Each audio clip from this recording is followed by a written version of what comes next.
Enjoy your vacation, little writer. We've got a real empire to run." The sound of their champagne flutes clinking echoed at Grandpa's funeral as I sat there, completely broke. But they only saw the board, not the game my grandfather had been playing for years. They laughed that day. They weren't laughing 3 weeks later when I took everything. And this is the story of how it happened. The sound I remember wasn't grief. It was the sharp, clean clink of crystal. My cousin Julian raised his glass, his $5,000 suit looking perfectly pressed, even in mourning. He smiled, adjusted his tie, took a sip. The family lawyer just shuffled his papers, refusing to meet my eyes as they toasted their new millions. I was given a single crumpled envelope that smelled faintly of my grandfather's pipe tobacco.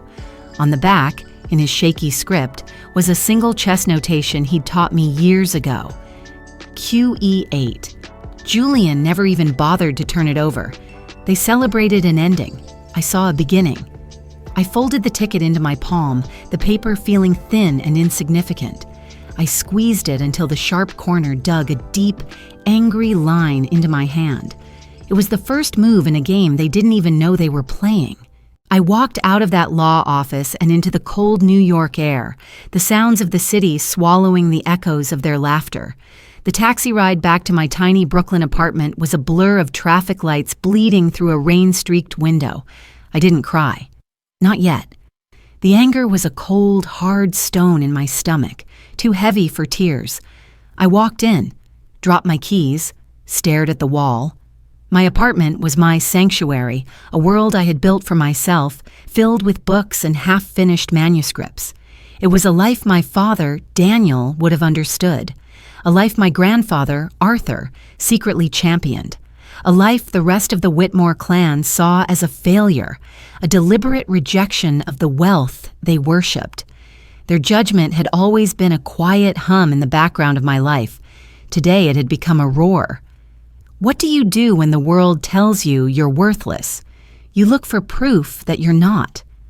My proof was in a small cedar box on my bookshelf.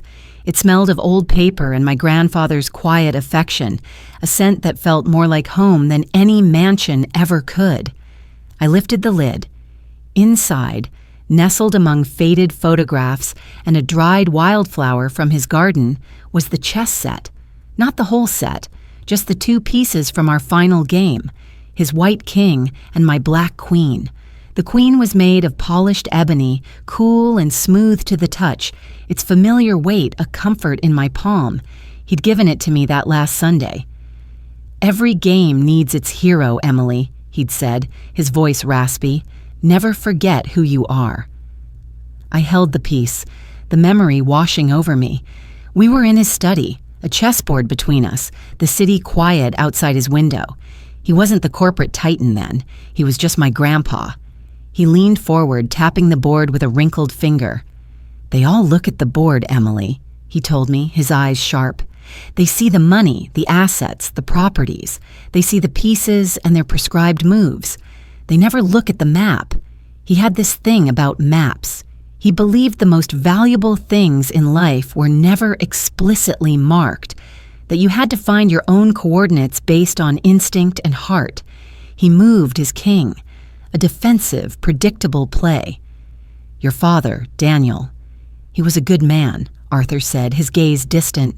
He saw the map. "But this family? They punished him for it. They made him feel small for choosing a different treasure." He looked back at me, his eyes locking with mine. "They see you the same way. The little writer, the sentimental fool." His words were a perfect echo of Julian's sneer. He knew. He knew exactly how they saw me. He had been preparing me for this day all along. They were given money. I was given a purpose. I looked at the ebony queen again, turning it over in my fingers. He always said the queen was the most powerful piece on the board, not because of brute force, but because of her freedom. She could move anywhere, see everything. She held the power to change the entire game from a single square. It was his favorite piece to talk about, his favorite metaphor for a life well lived. And that's when I felt it, a slight imbalance. The piece was heavy, heavier than polished wood had any right to be. I brought it close to my ear, my heart suddenly quiet, listening. I gave it a gentle shake, once, twice. There was a faint, muffled rattle from deep inside, a tiny, almost imperceptible sound. Something was sealed within it. My grandfather didn't just give me a memory, he gave me a secret. A secret. The word hung in the silence of my small apartment, a single point of light in a universe of debt and doubt. For hours I turned the ebony queen over in my hands, feeling the strange, solid weight of it. I ran my fingers along its polished surface, searching for a seam, a switch, a hidden latch. Nothing. The piece was a perfect, seamless sculpture. The rattle was so faint I started to wonder if I had imagined it, a trick of a mind desperate for meaning. My hope began to feel like a delusion, the last flicker of a dying candle. Then I heard the sound, a soft hiss of paper sliding across the worn wooden floor. It was an envelope pushed under my front door. Not a friendly letter, not a postcard. It was the color of a stop sign, of a final warning. I didn't even need to open it. The bold black letters stamped across the front screamed at me. Final notice to vacate. I had 72 hours. 72 hours until the life I had built with my own 2 hands, the life I had chosen over the gilded cage of my family, would be packed into cardboard boxes and put on the curb. The cold stone of anger in my stomach turned to ice. I walked to my laptop, opened my banking app. The screen glowed back at me with a number that was more of an insult than a balance. $317.22. Not enough for next month's rent. Not even enough for a week's worth of groceries. Barely enough to keep the lights on until the end of the week. Julian and his siblings were toasting with champagne that cost more per bottle than everything I owned. And I was staring at eviction. Have you ever been so cornered that the craziest choice suddenly feels like the only logical one? My eyes went from the eviction notice to the pathetic number on the screen, and finally, back to the 2 objects on my desk, the crumpled plane ticket to Florence and the silent, heavy queen. It was all I had left. A ridiculous one-way ticket to a country I'd never seen, and a chess piece that held a secret I couldn't unlock. It was a joke, a cruel, final joke played by a dead man. My frustration mounted. I wanted to hurl the queen against the wall to see it shatter, to prove it was just a block of wood and my hope was nothing but a fool's errand. But I didn't. I held it. I squeezed it. I stared at its base, my vision blurring with unshed tears, and then I saw it. It wasn't a crack. It wasn't a seam. It was an engraving, so faint and shallow it was almost invisible, hidden in the dark grain of the ebony. I tilted it under the lamplight, my breath catching in my throat. Numbers, a long string of them. I snatched my laptop, my fingers fumbling on the keys as I typed the coordinates into the search bar. I hit enter.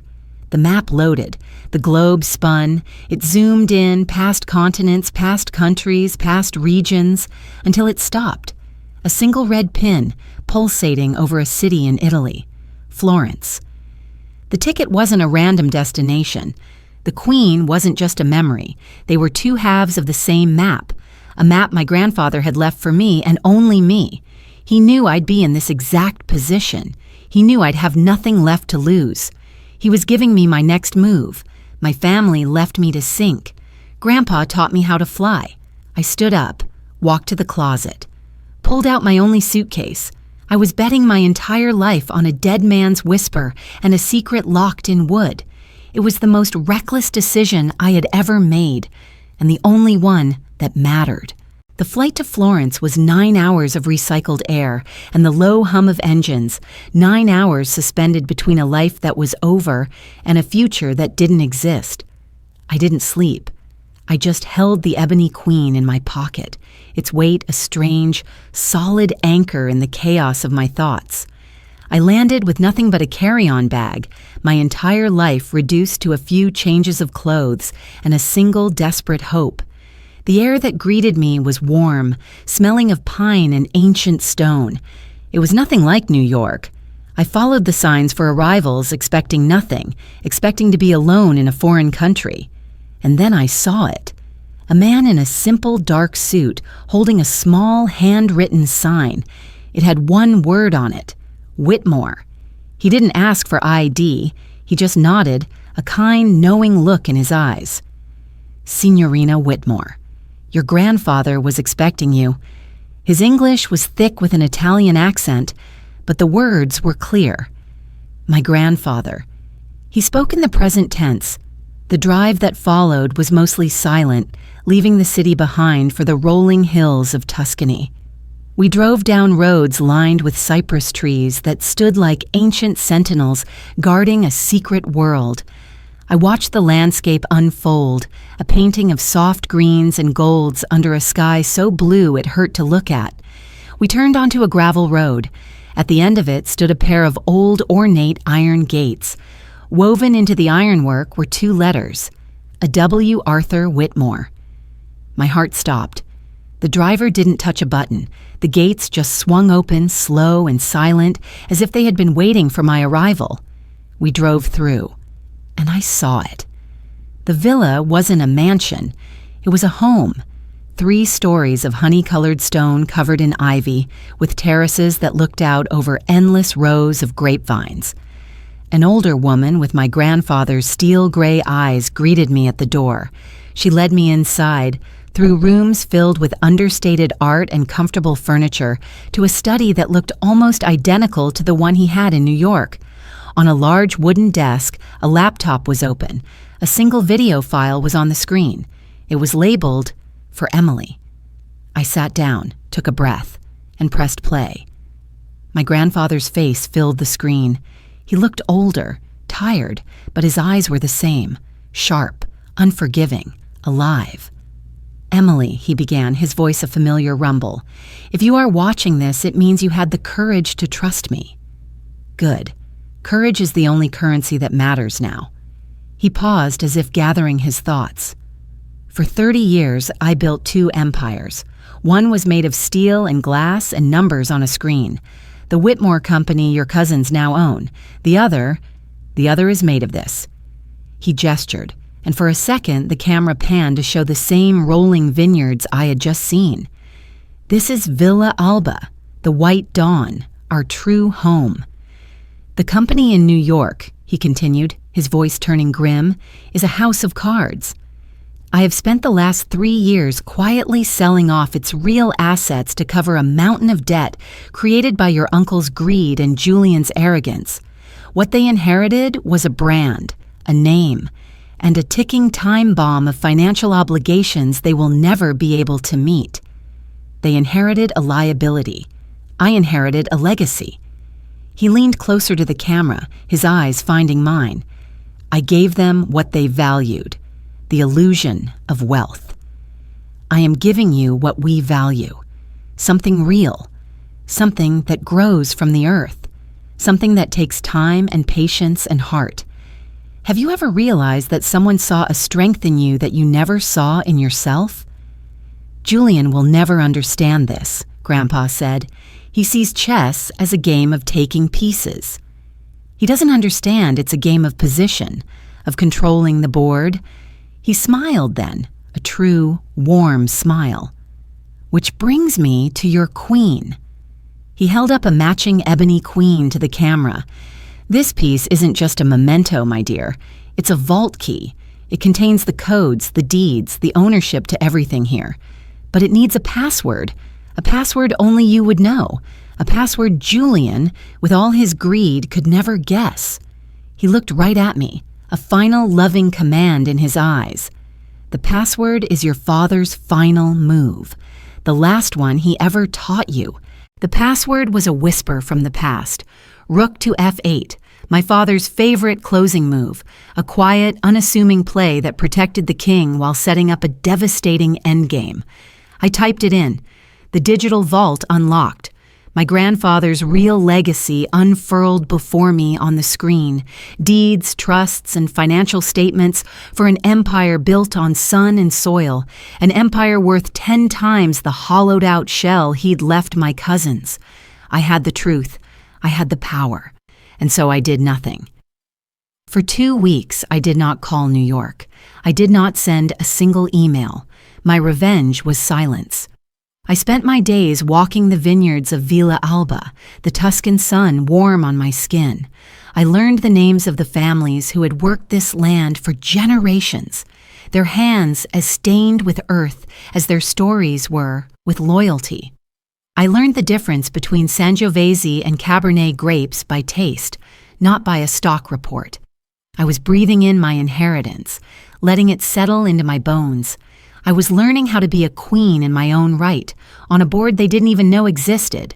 The first move came from them, as I knew it would. It arrived not as a phone call, but as an email from a high-priced law firm in Manhattan. The subject line was cold, formal. Estate of Arthur Whitmore. Demand for return of assets. The message was a masterpiece of legal aggression, full of threats and deadlines, accusing me of absconding with a valuable piece of the estate. The asset in question? A single ebony chess piece. They were threatening to sue me for a memory. It was so petty, so profoundly stupid, it was almost beautiful.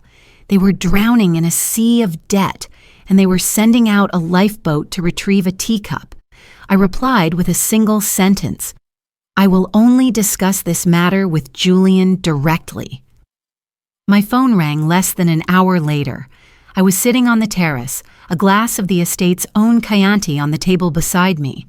I let it ring 3 times. Then I answered, put the phone on speaker, and pressed record. Emily. Julian's voice was tight, stretched thin over a wire of barely controlled rage.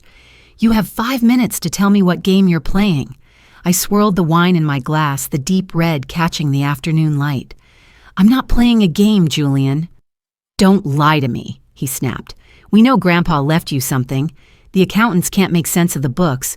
There are millions missing, and you disappear to Italy with a worthless chess piece. Stop the act and tell me where the money is. I took a slow sip of wine. It was rich, complex, the product of patience. What money, Julian? The silence on the other end of the line was heavy. I could almost hear the gears grinding in his head, the panic starting to fray the edges of his arrogance. Have you ever realized that the quietest person in the room often holds all the power? The money, he finally exploded, his voice cracking. The money from the offshore accounts, the emergency funds. I can't get access to anything. The creditors are calling every hour. The company is hemorrhaging cash and you're off on a vacation. He thought he was threatening me. He was confessing. He thought he was building a case. He was digging his own grave. I stayed silent. I let him scream. I let him rage. I let him unravel 3 generations of greed and entitlement into my voicemail. He was a king with no castle, shouting orders into a storm of his own making. And then came the words I was waiting for, the words that would seal his fate. I need the money now, Emily, he shrieked, his voice raw with desperation. This damn company is empty. I waited a beat after he hung up, the echo of his panic still hanging in the peaceful Tuscan air. I looked at my phone, smiled, and stopped the recording. The trap was set. The evidence was secured, and the king had just walked right into it. The invitation arrived via a cold, formal email. Urgent. Whitmore Holdings, emergency board and family meeting. Julian was summoning the family to witness his public execution. He just thought I was the one on the chopping block. I accepted the video call link without a word. I chose my location carefully, not the study, not the formal living room. I took my laptop out to the stone terrace, the late afternoon sun casting long shadows over the rows of grapevines behind me. I had my wine. I had my evidence. I was ready. I joined the call a few minutes late. On my screen, a grid of familiar faces stared back, all of them trapped in the dark wood-paneled offices of New York. My Uncle Vernon looked grim. my Aunt Beatrice, nervous. And in the center square was Julian, his face pale and slick with sweat, already mid-rant. A complete disaster of accounting left by a man who clearly lost his touch at the end. He was blaming my grandfather, blaming the market, blaming everyone but himself. Then my window appeared on their screens. Silence. Julian stopped mid-sentence. His mouth hung open slightly. He wasn't seeing me in my tiny Brooklyn apartment. He was seeing me bathed in golden sunlight, the endless, rolling hills of Tuscany behind me. He was seeing a queen in her castle. For a moment, all the manufactured power drained from his face, replaced by pure, slack-jawed confusion. "Emily," my uncle finally stammered, where are you?" "I'm at Villa Alba," I said, my voice calm and even. "Grandfather's home." Julian found his voice again, and with it, his arrogance. "So this is your game," he sneered. "Hiding away in some vacation home while the family business collapses? While we are trying to salvage what's left, you're sunbathing? I knew you were selfish, but this—" I let him talk. I let him spin his narrative of my betrayal, of his valiant efforts to save the company. I let him build his own pyre. When he finally paused for breath, I held up the ebony queen to my camera. "Do you recognize this, Julian?" he scoffed. "The sentimental trash from the will." "My lawyers have already contacted you about that. It's an estate asset." "It is an asset," I agreed, "just not the way you think." I told them about the chess notation on the envelope, about the coordinates on the base of the queen. I told them how it led me here, to our grandfather's real empire, the one he built in secret, the one he protected from their greed. "You're insane," Julian laughed, a high, nervous sound. "She's making it all up. She's trying to extort us for more money. Truth doesn't need to shout, it just needs to be heard." "Grandfather knew you would say that," I said softly. "He knew you would never believe me." So he left a message. I shared my screen. I played a 30-second clip from Arthur's video, the part where he explained, in his own voice, that the New York company was a hollowed-out shell, a trap set for a pack of wolves. The faces on the screen went from skepticism to shock. My aunt put a hand to her mouth. "Have you ever watched a liar realize the truth was about to be exposed?" Julian's face turned white. That's a deep fake. She's faked it. I'll sue you for everything you—" "Will you, Julian?" I interrupted, my voice still quiet. "Will you sue me with the money you don't have for the company that's already bankrupt?" I stopped sharing the video. "You're right about one thing. The company is empty, but don't take my word for it. Let's listen to yours." I hit play on the audio file. His voice, frantic and screaming, filled the stunned silence of the call. "I need the money now, Emily. This damn company is empty." The recording played out, every last drop of his panicked confession. When it ended, no one spoke. There was nothing left to say. I looked at Julian's image on the screen, a king in a box, stripped of his crown, his army, his castle. He didn't look angry anymore. He just looked small. He didn't lose because of the market. He didn't lose because of my grandfather. He lost because he never understood the game. I took a final sip of my wine. "The game is over, Julian." I ended the video call. The grid of shocked faces vanished, replaced by my own reflection in the dark screen. Behind me, the Tuscan sun was beginning to set, painting the vineyards in hues of gold and deep purple. The war was over. The board was clear. And for the first time in a long time, there was silence. Not the heavy, suffocating silence of the law office, but a peaceful quiet, filled with the gentle hum of the cicadas and the whisper of the evening breeze through the vines. I had won. But the victory felt different than I had imagined. It wasn't a fiery explosion of triumph. It was a quiet, steady calm. The expected call from Julian came 3 days later. His voice was unrecognizable, stripped of all its arrogant armor. It was small, broken. He didn't threaten or demand. He begged. He asked for a bailout, a loan, anything to stop the bleeding as the empire he'd inherited crumbled into dust around him. He was asking me to play the same old game, the one where money is used to patch up the wounds made by pride. I listened. I waited, and I refused. I told him I wouldn't give him a single dollar, but I would offer him a job, an entry-level position managing the new U.S. distribution for Villa Alba wines. He would have to learn the business from the soil up. He would have to earn his keep. He would have to work. There was a long pause on the other end of the line. I didn't know if he would hang up or curse me or break down completely. But what I heard was a single choked word. Okay. That was 6 months ago. Julian took the job. He works out of a small rented office in New Jersey, not the gleaming tower in Manhattan. I hear he's good at it. He's learning the names of the grapes. He's learning the value of a hard day's work. He's learning a new language, not Italian, but humility. My aunt and uncle sold their mansion. They live in a modest condo now. I'm told they talk to each other more. They're rebuilding. Not an empire of glass and steel, something smaller, something more real. What does it truly mean to win? For me, it wasn't about their defeat. It was about breaking the cycle. My grandfather didn't leave me a weapon to destroy my family. He left me a key to build a new one, a family rooted in loyalty and love for the land.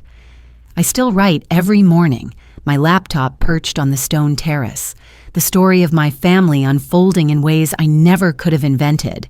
And in the afternoons, I walk the fields. I talk with the vintners. I learn the slow, patient art of making something that will outlive me. This evening, as the sun dips below the hills, I walk to the edge of the vineyard, the ebony queen cool and familiar in my hand. It's not a key anymore. It's a reminder, a symbol of a game that has been won. I place it gently on top of a weathered wooden fence post where it can stand watch over the rows of sleeping vines. It looks right, there among the earth and the leaves. It looks home. The game was over. A new one had begun. My grandfather taught me that the greatest treasures are the ones that aren't marked on any map. He was right. The real inheritance wasn't the land or the money or the power. It was the chance to define what those things meant for myself, to build something that mattered. True legacy isn't what you get, it's what you build. Thank you so much for spending this time with me. I truly believe every family has its own powerful story of legacy, and I would be honored to read a piece of yours in the comments.